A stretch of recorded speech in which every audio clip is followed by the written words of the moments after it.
Joining us now is Coach Parker. We're opening it up to questions for him.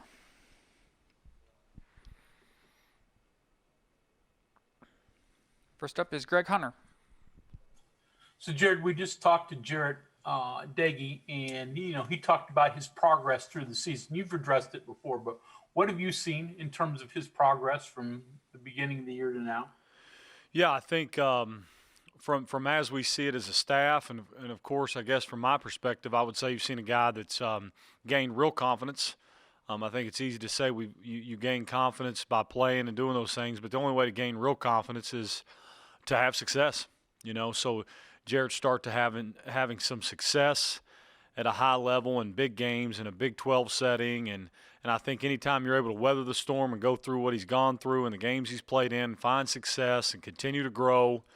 And the biggest compliments to a quarterback, taking care of the football and gaining ground and help leading our offensive players. I just think that is the process of becoming a good player at that position. And in my opinion, I think he's really made steps in doing those things at the hardest thing to do in football, play that position.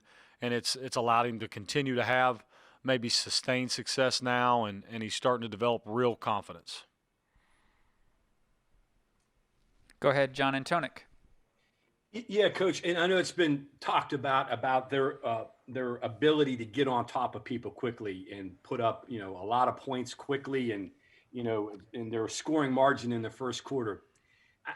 I hear the word complementary football a lot talked about. Is that even more important when you face a team like this that's got such an explosive potential, particularly early in the game? Yeah, I think so. I mean, we have all done this long enough now, and you guys have all covered the game long enough now. It's going to be, it's who we are. It's who this state is, who we are as a program, and what we've really set a mantra to be. We're going to have to be gritty and play together and play a blending style football across all three phases. That's no secret. I think everybody knows it. We know it, and we have to know it. I think we've celebrated that more, especially as this season has kind of continued throughout. We've built on that. We're going to have to be gritty and play a very blending type of football through three phases and support each other through the tough problems and through the successes, and keep on fighting and keep on scratching and clawing to continue to do something that we're all very proud of in the product we put out on the field. There's no doubt about it. Go ahead, Ryan Pritt. Hey, Gerad. If there's one commonality in your three losses this year, it's been the struggle to run the football. I think if you look, you were under 100 yards in all three of those games. And here comes Oklahoma, who has the best rushing defense in the league. I know Letty's been beat up a little bit. You've had a couple linemen be beat up a little bit. Are you concerned about that on Saturday? And what do you do as a coach to try to make sure that you're at least reasonably good in the run game enough to keep ahead of the chains and move the football? Sure, it's a good question, good observation. There's no doubt as a staff we know what's been kind of a common thread in our three losses. Now, of course, you add in 2 turnovers by us on our offensive side that have equaled touchdowns. Sure didn't help, so that's probably more the glaring one. But, hey, we've got to run the football and get over 100 and do those things. I guess the stats would tell us that. Is there concern? There's always concern in finding ways to run the football week in, week out. We just face an opponent that's very good against stopping it, and it's because they have a great scheme and great players. So it'll be it's going to be a tremendous challenge for us to find ways to do so. Go ahead, Greg. So, Gerad, that need to run the football, you and Neil all come from air raid backgrounds, but everybody with that background now seems to be turning that they got to be able to run the football, at least some, unlike, maybe days have passed. So when did that change come for you? Good point. I think that, honestly, I've said this, I think, earlier in the year, which it seems like 5 years ago after everything it's been to get through this season, right?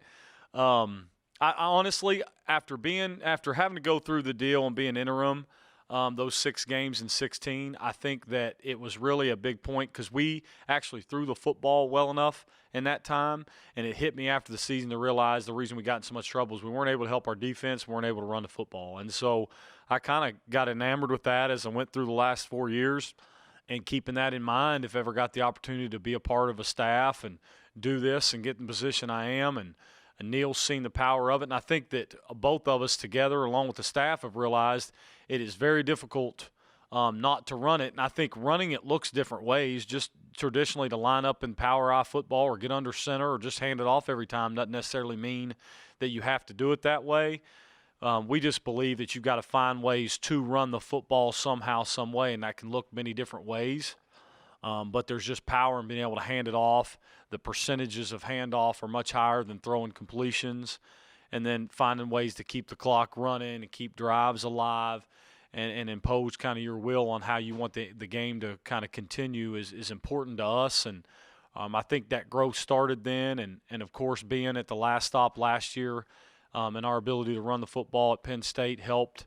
And you just keep on finding ways to build your personality throughout whatever staff and offense you're on. Next is Cody Nesper. Hey, Gerad. So Jarrett just told us that with how good the defense has been this year, he doesn't feel like he has to, the whole team's on his shoulders. He said he feels like he's able to take a sack or you guys are able to punt if you need to.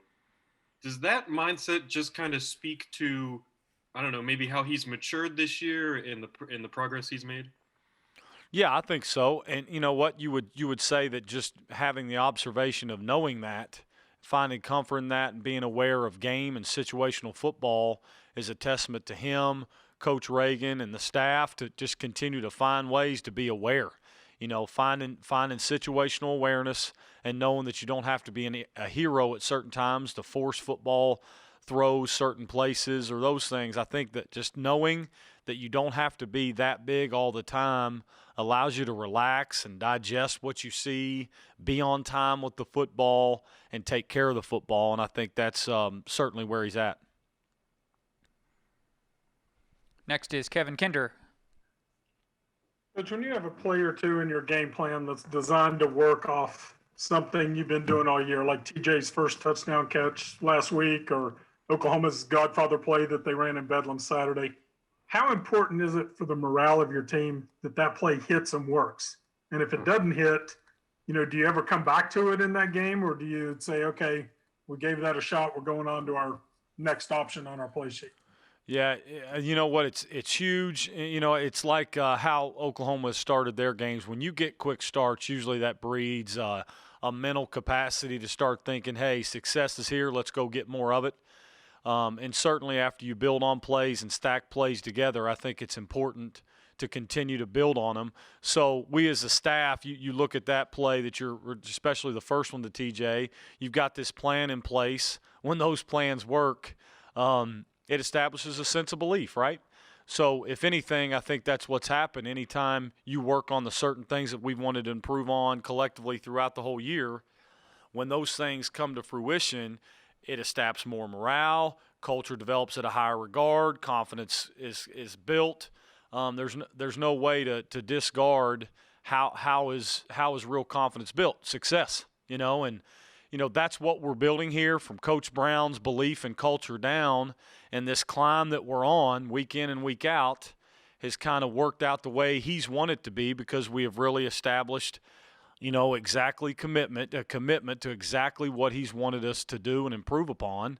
So in year 2, we're doing that, and so hopefully if you continue to fight for culture every day, Kevin, and you move forward, you build on it, that stacks into spring practice, bowl practice, you have a great summer, you go into year 3. There's no secret of how it goes, and hopefully we can keep this machine rolling the right direction. Go ahead, John. Coach, it's kind of a pick your poison deal with this defense with Perkins and Thomas and then Benito. What do you focus on there? I know with a guy like Benito, he can determine whether they're a 4-man or a 3-man front. They do things with him. What do you see there from those guys, and what concerns you most about them? Yeah, I think what concerns us the most is their ability to change front, to shift the front, the angle and penetrating aggression of the front. Those things are the concerns and the things that we have to scale down and fight back against, to not give up penetration, run through, and those things they create. They're a very aggressive type style of defense up front. So our offense is going to have to fight against allowing them to be as penetrating, to be as disruptive, pre and post snap off those things. So that's what we're fighting against. They certainly have got a great personality of doing so, and our guys, we've got to continue to prepare for it all week to be ready for it. You know, real quick, high numbers for sacks and TFLs, but a lot of hurries. I mean, they're also getting there a lot too, even when they don't make plays. Yes, they are. We'll go to Mike Kazaza. Hey, Gerad, how's it going? Good. How are you? I'm doing great. Hey, you've had some developments at right tackle with Parker coming in, and then I'm guessing time off was good for Hughes and Mays because it sounded like they've been a little bit banged up. How does that look now? And can you maybe use one of those guys to give Brandon a break, or are you happy running Brandon out there as much as you have on the left side? Yeah, we feel strongly about those guys all getting better, and they have to. We have to everywhere on our offense, and those guys have been thrown in the fire, so to speak, and had to grow up fast. And it's really in the long run, it's going to help us and help them. So we'll continue to let those guys continue to grow at the right side, and we're going to let Yates continue his growth on his own at the left side and continue to get better. Okay, Coach, thank you very much for the time. Appreciate it. Hey, thank you all. Happy Thanksgiving.